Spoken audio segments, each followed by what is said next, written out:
The phone call came at 2 a.m., shattering the silence of my hotel room in Chicago. Mrs. Delaney's voice trembled through the line, her words slicing through my groggy haze. There was screaming from your house. Tom, I think you need to come home. I'd been gone 2 weeks, halfway across the country for a work conference. And now my heart pounded as I pictured my wife, Laura, alone in our suburban home, not alone. I threw my suitcase together, hands shaking, and caught the first flight back to Raleigh. The plane's hum couldn't drown out the questions clawing at my mind. Laura hadn't answered my calls since yesterday, her texts curt and evasive. Was she hurt? Was it a break-in? Or something worse, something I didn't want to name? Mrs. Delaney, our nosy but kind neighbor, wasn't one for exaggeration. If she said there was screaming, it wasn't just a marital spat. By the time I pulled into our cul-de-sac, the sun was dipping low, painting the neighborhood in hues of orange and dread.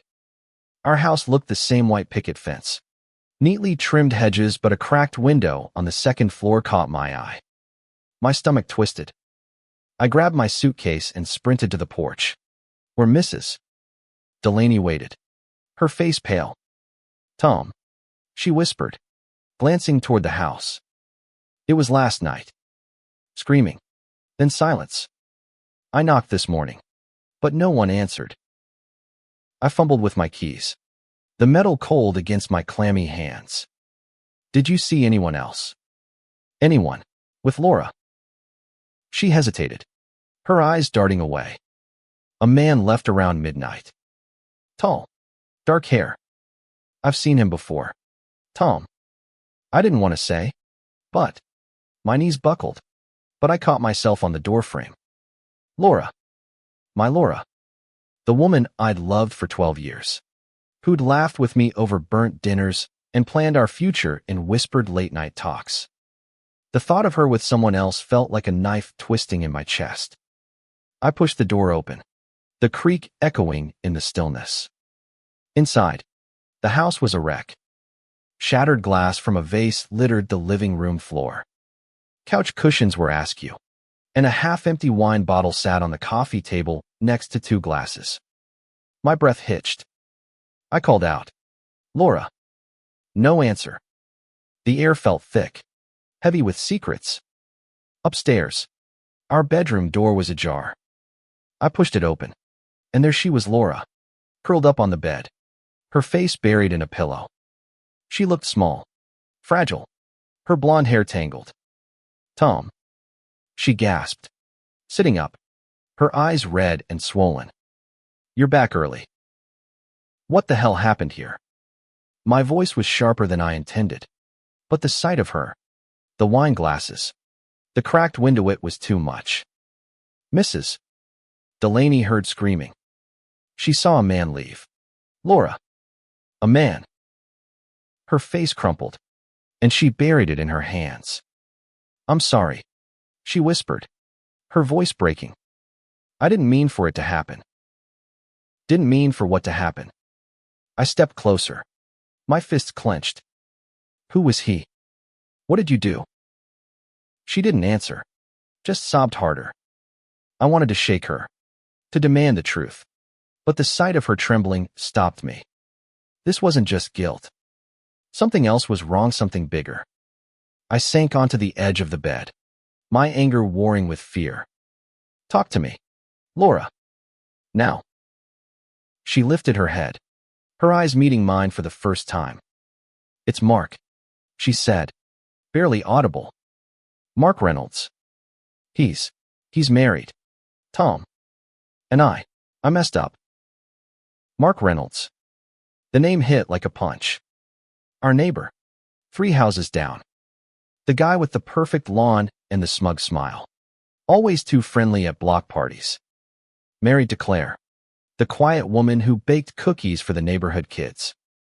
My mind reeled. Laura and Mark. How long? Why? I didn't mean to. Laura continued, her voice shaking. It started as nothing. Just talking. He was here when you were gone. and one thing led to another. But last night she stopped, swallowing hard. Last night, Claire found out. She came here. She was screaming, throwing things. I thought she was going to kill me. I stared at her, trying to process it all. Claire, the soft-spoken woman who'd brought us casseroles when we moved in, had been here, raging. The broken vase, the cracked window, it was starting to make sense. But not enough. What did you do? Laura, tell me everything. She took a shaky breath. It was a mistake, Tom. A stupid, horrible mistake. Mark and I, we got too close. But Claire's not who you think. She's dangerous. When she found out, she lost it. She threatened me, said she'd ruin us both. I stood, pacing the room, my mind racing. Laura's betrayal stung, but Claire's reaction felt like a different kind of threat. I didn't know who to trust, who to believe. All I knew was that our perfect little life was unraveling, and I wasn't sure if I could hold it together. I need to talk to Claire, I said finally, my voice steady despite the storm inside me. If she was here, if she's involved, I need to hear her side. Laura grabbed my arm, her grip desperate. Don't, Tom. Please. You don't know what she's capable of. But I was already moving toward the door, my heart pounding with a mix of anger and resolve. Whatever had happened in this house, I was going to find out the truth even if it destroyed us all. The walk to the Reynolds house felt like a march to judgment. Each step crunched on the gravel path, echoing the chaos in my head. Laura's words, Claire's dangerous, looped through my mind. But so did the image of those wine glasses, the shattered vase. I needed answers, and Claire was the only one who could give them. Their house was pristine, as always. The lawn was manicured, the porch swaying gently in the evening breeze. It looked like a postcard, not the home of a woman who'd stormed into my house and left it in ruins. I knocked, my knuckles rapping harder than I meant. Claire opened the door, her face pale but composed. She was in her early 40s, with sharp cheekbones and eyes that seemed to see right through me. Tom, she said, her voice calm but tight. I was wondering when you'd show up. Can we talk? I asked, trying to keep my tone neutral. She stepped aside, gesturing me in. The living room was immaculate, a stark contrast to the wreckage I'd left behind. We sat across from each other on stiff, floral-patterned chairs, the silence heavy. Laura told me what happened. I started, watching her closely. About her and Mark. About you coming to our house last night. Claire's lips pressed into a thin line, but she didn't look surprised. Did she tell you everything? She asked, her voice low. Did she tell you how long it's been going on? How she and Mark have been sneaking around behind our backs for months? Months. The word hit like a sledgehammer. I'd been blind, wrapped up in work trips and deadlines, while my wife built a secret life. She said it was a mistake. I said, my voice hoarse, that it just happened. Claire laughed, a sharp, bitter sound. A mistake. Tom, they've been meeting in your house, in my house, whenever you're out of town. I found texts on Mark's phone, dozens of them. They weren't just talking, Tom. My chest tightened. I wanted to defend Laura, to believe her tears and her apologies. But Claire's words were too precise, too raw. So you went to my house, I said. You broke things. You screamed. Her eyes flashed, but not with guilt. I was angry. Tom, wouldn't you be? I found out my husband was cheating with your wife. And I lost control. I went to confront her, to make her see what she'd done. But I didn't touch her. I swear. I broke a vase. Maybe a window. But that was it. I leaned forward, searching her face. Laura said you threatened her. Said you're dangerous. Claire's expression hardened. She's lying. I didn't threaten her, I told her the truth. I told her I'd tell everyone, that I'd make sure the whole neighborhood knew what they'd done. She's scared of being exposed, not of me. I didn't know what to believe. Laura's fear had seemed real, but so did Claire's anger. Both women had been betrayed, but one of them was twisting the story, or maybe both were. Where's Mark? I asked. I need to hear his side. Claire's gaze dropped to her hands, folded tightly in her lap. He's not here. He left last night. After I confronted him. Said he needed space. I don't know where he is. The room felt smaller, the air thicker. Mark. Gone. Laura. Broken. Claire. Simmering with rage. And me. Caught in the middle, trying to piece together a marriage that might already be beyond saving. I'm sorry, I said, the words feeling inadequate. For what Laura did. For all of this. Claire's eyes softened, just for a moment. I'm sorry too, Tom. We didn't deserve this. I stood, my legs unsteady. I need to talk to Laura again. Figure out what's true. Claire nodded, but as I turned to leave, she grabbed my arm. Be careful, Tom. Laura's not the victim she's pretending to be. There's more she's not telling you. Her words followed me back to the house, each one a weight on my shoulders. When I stepped inside, Laura was in the kitchen, cleaning up the glass from the vase. She looked up, her face pale. Did you talk to her? She asked, her voice barely above a whisper. Yeah, I said, leaning against the counter. She says it's been going on for months.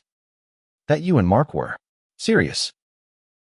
Laura's hands froze, shards of glass glinting in her palms. She's lying, she said, but her voice lacked conviction. It wasn't like that.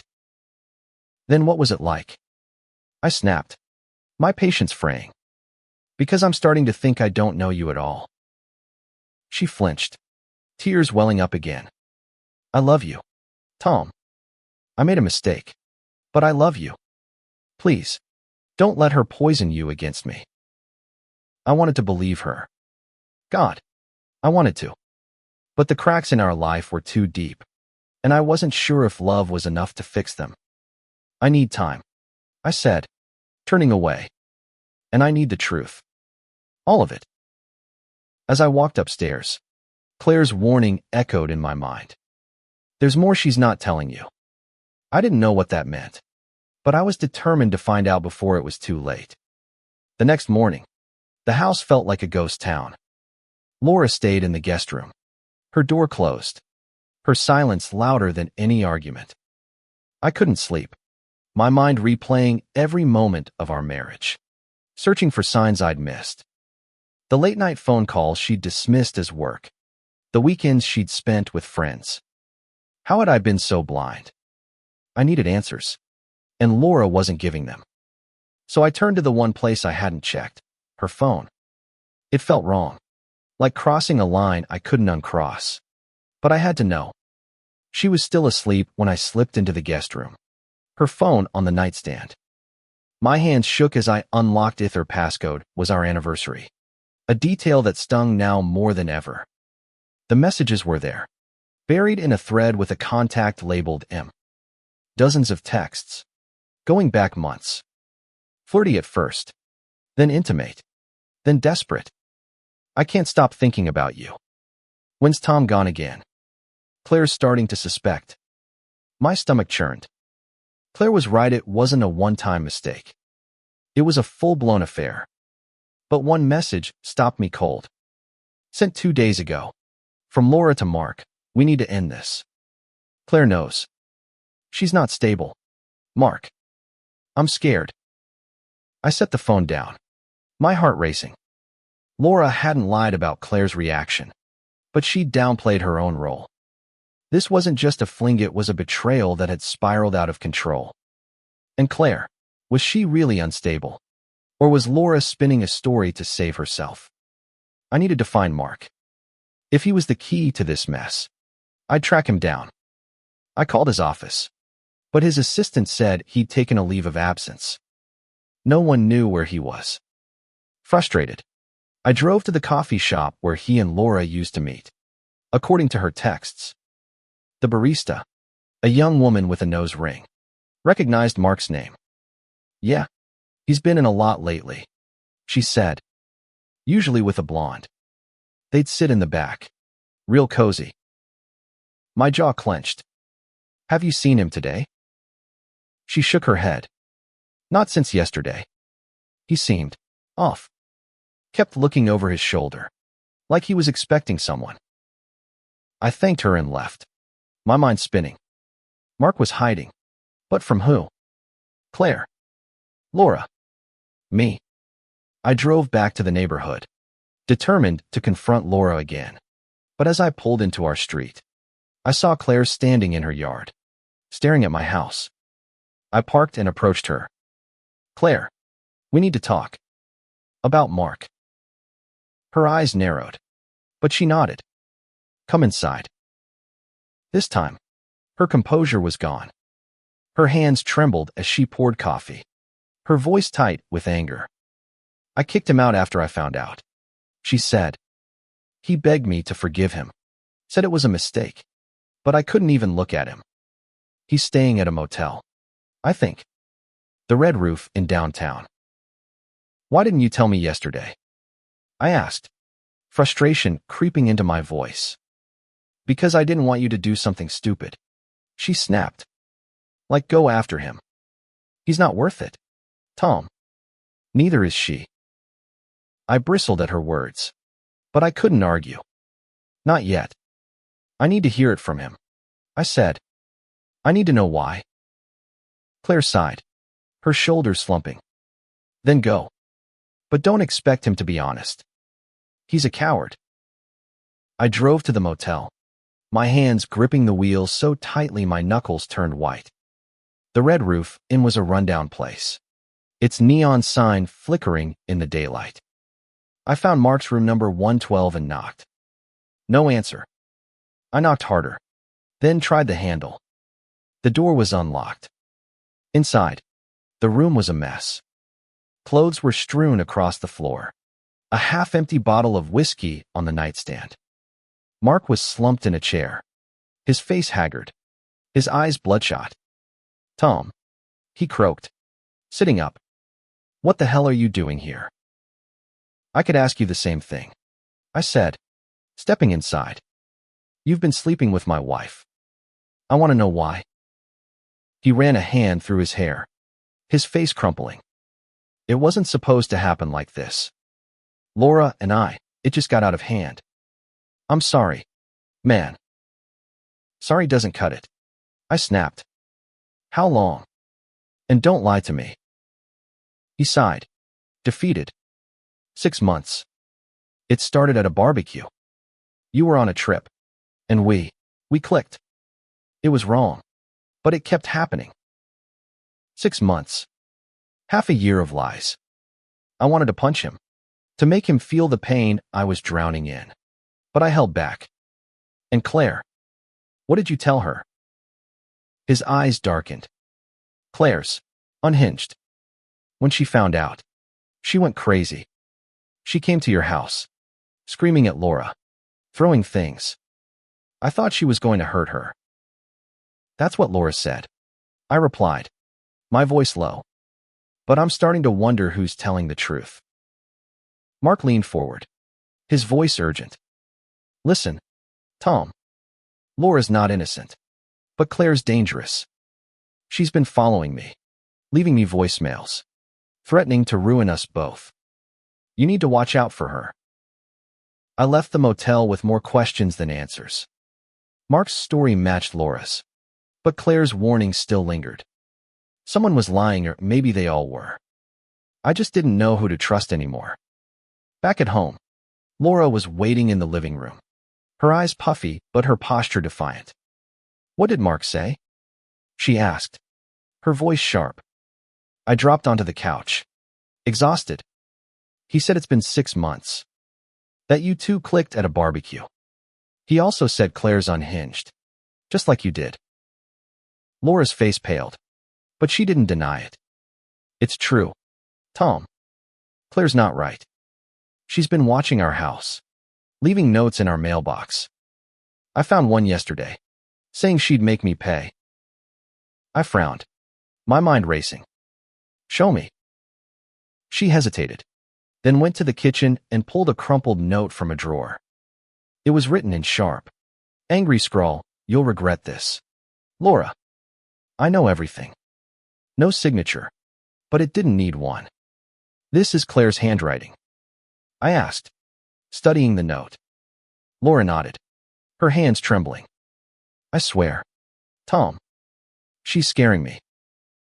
I wanted to believe her, but the pieces weren't fitting. If Claire was this unhinged, why was her house so calm, her demeanor so controlled? I needed to confront her again, but first, I needed to know more. "Laura," I said, my voice low, "is there anything else you're not telling me? Because if I find out later, it's going to be worse." Her eyes darted away, and my heart sank. "There's nothing," she said, but her voice was too quick, too rehearsed. I stood, grabbing my keys. "I'm going to talk to Claire again. Stay here." "Tom, please," she begged, grabbing my arm. "Don't make this worse." But I was already out the door.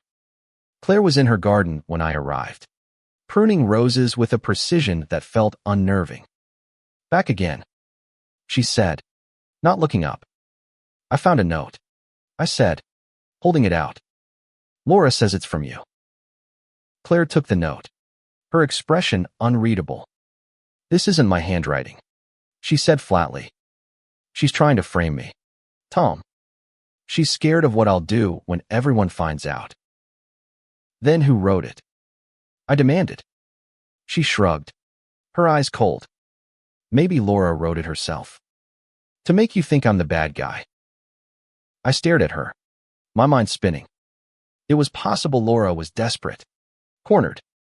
But Claire's calmness felt too calculated, like she was playing a game I didn't understand. "Mark says you've been following him," I said, leaving voicemails, threatening him. Claire's lips twitched, almost a smile. "Mark's a liar. Always has been. If I wanted to threaten him, I wouldn't need voicemails. I'd do it to his face." Her confidence unnerved me. I left her house, my head pounding. Back home, I confronted Laura with Claire's claim. "Did you write that note yourself?" I asked, my voice shaking with anger. Laura's eyes widened, hurt flashing across her face. "You think I'd do that? Tom, I'm scared for my life." "Then why won't you tell me everything?" I shouted. "You're hiding something, Laura. I can feel it." She collapsed onto the couch, sobbing. "Okay," she whispered. "There's more. Mark, he wasn't just cheating with me. There was someone else. Another woman. I found out a week ago, and I confronted him. That's why Claire came here. She didn't just know about me. She knew about her too." I froze. Another woman. This was getting messier by the second. "Who is she?" I asked, my voice barely audible. "I don't know," Laura said, her voice breaking. "Mark wouldn't tell me.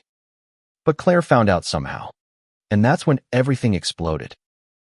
I sat down, my head in my hands. 3 women, 1 man, and a web of lies that was choking us all.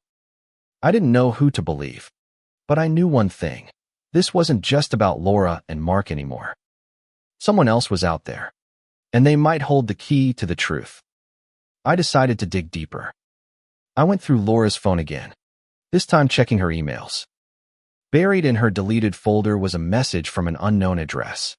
Sent 3 days ago, "You're not the only one. Meet me at the park tomorrow, 8 p.m.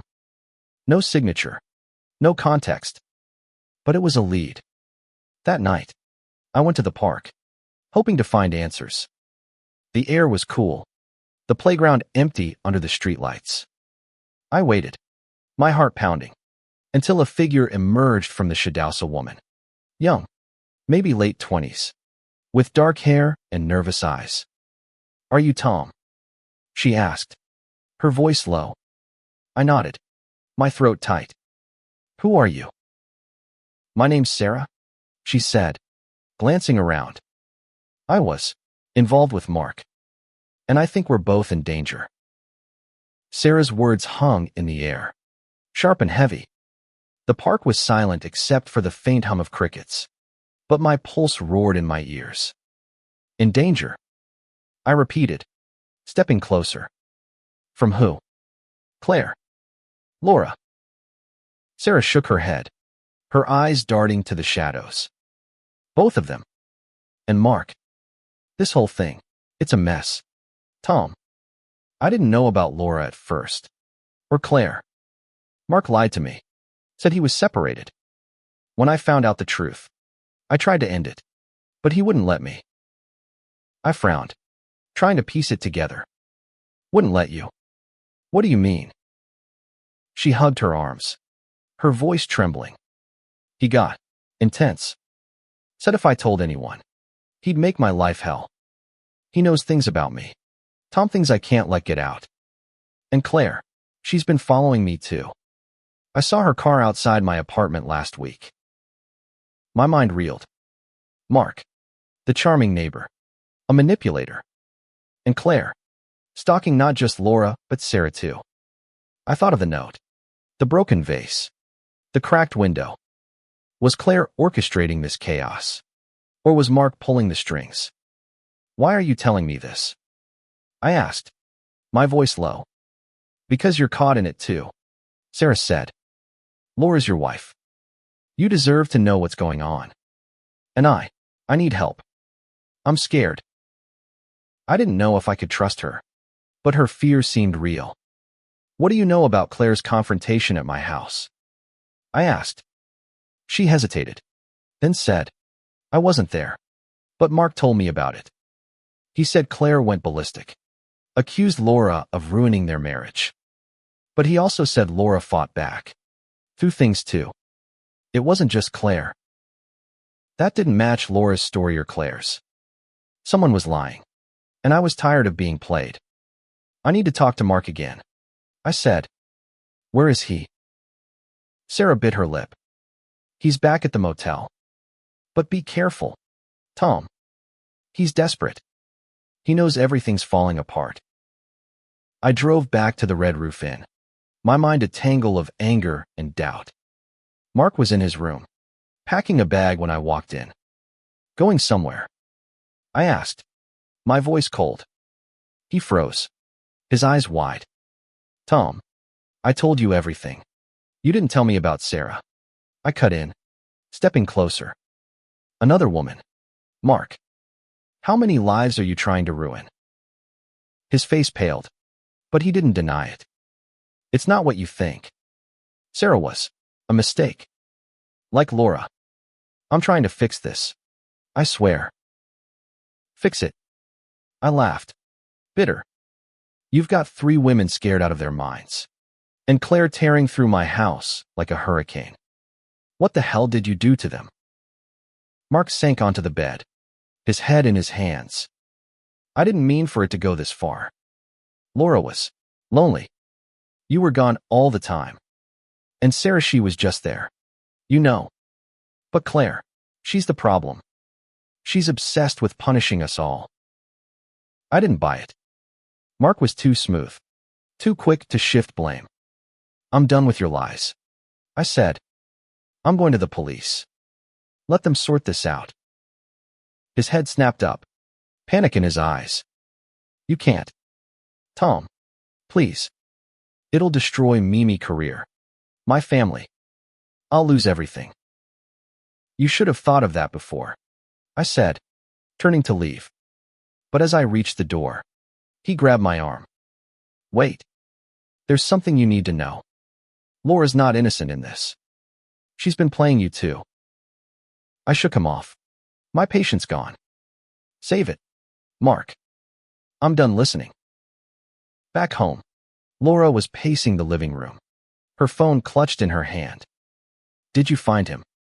She asked, her voice frantic. Yeah, I said, my tone flat. And I met Sarah. You didn't tell me there was another woman. Laura. Her face crumpled, but she didn't look surprised. I didn't know how to tell you. She whispered. I found out about her. And I lost it. That's why I wanted to end things with Mark. But Claire, she knew about Sarah too. That's why she came here. I stared at her, the pieces clicking into place. Laura hadn't just cheated, she'd been part of a tangled web. And now it was unraveling. No more lies, I said, my voice shaking. What else are you hiding? She opened her mouth, but before she could speak, the doorbell rang. I opened it to find Claire, her face pale but resolute. We need to talk, she said. All of us. Now. Claire stood in our living room, her presence like a storm cloud. Laura froze, her eyes wide with fear. I felt caught between them, the air thick with tension. What do you want, Claire? I asked, my voice steady despite the chaos in my head. I want the truth, she said, her gaze flicking between me and Laura. No more lies. No more games. We're all in this mess because of Mark, but it's time we face it together. Laura shrank back, her voice trembling. I've told Tom everything. I don't know what else you want from me. Claire's eyes narrowed. Everything. Did you tell him about the money, Laura? Or were you hoping he'd never find out? My heart stopped. Money. I turned to Laura, whose face had gone white. What's she talking about? Laura's lips parted, but no words came. Claire stepped forward, her voice cold. Mark's been taking money from our savings thousands. Tom. He said it was for business expenses, but I found receipts. Hotels, dinners, gifts. For her. She pointed at Laura. Laura shook her head, tears streaming down her face. That's not true. I didn't know about any money. Then explain the necklace. Claire snapped, pulling out her phone. She showed me a photo, a diamond pendant, sparkling against a velvet box. I found the receipt in Mark's car. Dated last month. You were wearing it at the block party, Laura. I turned to Laura, my stomach churning. She'd worn a new necklace recently, one I'd assumed was a gift from her mother. Is this true? I asked, my voice barely audible. Laura's hands shook as she touched the chain around her neck. He gave it to me. I didn't know it was from your money, Claire. I swear. I felt sick. The lies kept piling up, each one a fresh wound. What else, Laura? I demanded. What else did he give you? Nothing. She cried. It was just the necklace. I didn't ask for it. Claire scoffed, crossing her arms. And Sarah? Did she get gifts too? Because I found more receipts. Laura, you weren't the only one he was spoiling. The room spun. Mark, playing 3 women, draining his family's savings to fuel his lies. And Laura, my wife, was complicit, whether she admitted it or not. We need to find him, I said, my voice hard. He's got answers we all deserve. Claire nodded, her jaw tight. He's back at the motel. I tracked his phone. Let's go. Laura grabbed my arm, her eyes pleading. Tom, don't. He's not worth it. Let's fix this. You and me. I pulled away, my heart heavy. There's no fixing this until I know the whole truth. We drove to the motel in silence, Claire's hands gripping the wheel, her knuckles white. When we reached Mark's room, the door was ajar. My pulse quickened as we stepped inside. The room was empty, but a note was taped to the mirror. I'm sorry. I can't do this anymore. Claire's face crumpled, and for the first time, I saw her vulnerability. He's gone, she whispered, her voice breaking. He's actually gone. I searched the room, finding a burner phone under the pillow. The call log showed a number I didn't recognize, dialed repeatedly over the past week. I called it, my hands shaking. A woman answered, her voice hesitant. Hello. Who is this? I asked, my tone sharp. There was a pause. Then, it's Sarah. Who's this? Tom, I said. We met at the park. Mark's gone. Left a note. Do you know where he is? Sarah's breath hitched. No. But he called me yesterday. Said he was leaving town. Said he was scared of Claire. Claire's head snapped up, her eyes blazing. Scared of me. He's the one who ruined everything. I hung up, my mind racing. Mark was running. But from what? Claire's anger. Laura's betrayal. Or something else entirely. We need to find him, I said, looking at Claire. Before he disappears for good. She nodded, her resolve hardening. I know someone who can help. A private investigator. He owes me a favor. As we left the motel, I glanced back at the note. Its words seared into my mind. Mark was sorry, but sorry wasn't enough. Not for Laura, not for Claire, not for Sarah, and not for me.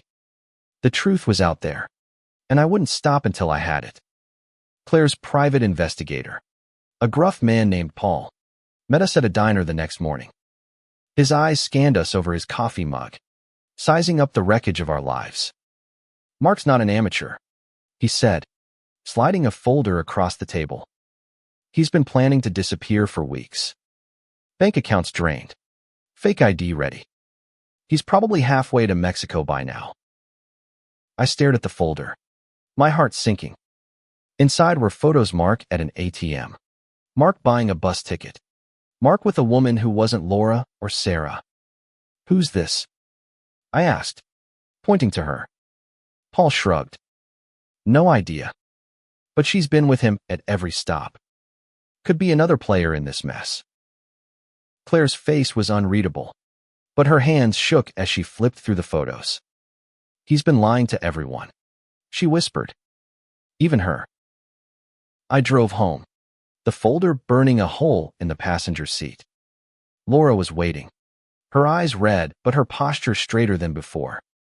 Did you find him? She asked. He's gone, I said, tossing the folder onto the table. And he wasn't just playing you and Sarah. There's another woman. Laura's face crumpled, but she didn't cry. I should have known, she said, her voice hollow. He promised me. He said I was special. I wanted to comfort her, to hold her like I used to. But the betrayal was too raw. You should have told me the truth from the start, I said. Now we're all picking up the pieces. She nodded, wiping her eyes. I know. And I'll spend the rest of my life making it up to you, Tom. If you'll let me. I didn't answer. I couldn't. Instead, I called Sarah, who agreed to meet us at the house. When she arrived, her face was pale, her eyes haunted. I got a voicemail from Mark, she said, playing it on speaker. His voice was frantic. Sarah, I'm leaving. Don't try to find me. Claire's out for blood, and Laura's not far behind. Claire, who joined us, scoffed. He's blaming us. After everything he's done. Sarah shook her head. He's scared. I've never heard him like this. Paul's words echoed in my mind. Mark was planning to disappear. But why? Was he running from Claire's wrath? Laura's demands? Sarah's threats to expose him? Or was it the other woman? The one in the photos? We need to work together, I said, looking at the three women. No more secrets. If we want to find him, we need to pool what we know. Claire nodded, her jaw tight. I've got bank records, phone logs. Paul's still digging. Sarah hesitated, then said, I have texts, dates, places. He mentioned a cabin once, up in the mountains. Maybe he's there. Laura's voice was quiet but firm. I know his passwords, his email, his cloud storage. There might be something there. For the first time, I felt a flicker of hope. Not for my marriage maybe, that was beyond saving, but for closure. We spent hours combing through data, piecing together Mark's movements. Laura found an email about a wire transfer to a bank in Belize. Sarah pinpointed the cabin's location from a photo's metadata. Claire's investigator confirmed a bus ticket to Asheville, near the mountains. We drove to the cabin that night, the four of us in tense silence. The woods were dark, the air heavy with the scent of pine. The cabin was small, its windows dark, but a faint light flickered inside. I knocked, my heart pounding. No answer. Claire pushed past me. Turning the handlight was unlocked. Inside, Mark sat at a table, a bottle of whiskey in front of him. He looked up, his face a mask of fear and resignation. "You found me," he said, his voice slurred. "You didn't make it hard." Claire snapped, stepping forward. "What were you thinking, Mark? Destroying our lives for what?" He laughed, a broken sound. "You think I planned this? It just happened. Laura, Sarah, the other one, they were escapes. From you, Claire. From your control." Claire flinched, but her voice was steady. "You don't get to blame me for your choices." I stepped forward, my fists clenched. "And Laura, you used her, lied to her, to all of us." Mark's eyes met mine, and for a moment, I saw regret. "I'm sorry, Tom. I never meant to hurt you." "Sorry doesn't fix this," I said. "You're coming back with us. You're going to face what you've done." He shook his head, standing unsteadily. "No, I'm done." Before we could stop him, he bolted for the back door, disappearing into the woods. We searched for hours, but he was gone, swallowed by the night. Back home, the four of us sat in silence, the weight of the truth settling over us. Mark was gone, but the scars he'd left remained. Laura reached for my hand, but I pulled away. Claire stared out the window, her face unreadable. Sarah hugged her arms, her eyes distant. "We survived him," I said finally, my voice low. "And we'll survive this." It wasn't forgiveness, not yet. But it was a start. We'd been broken, all of us. But in that moment, I realized we could rebuild. Not together, maybe, but stronger. The screaming had stopped, but the healing was just beginning.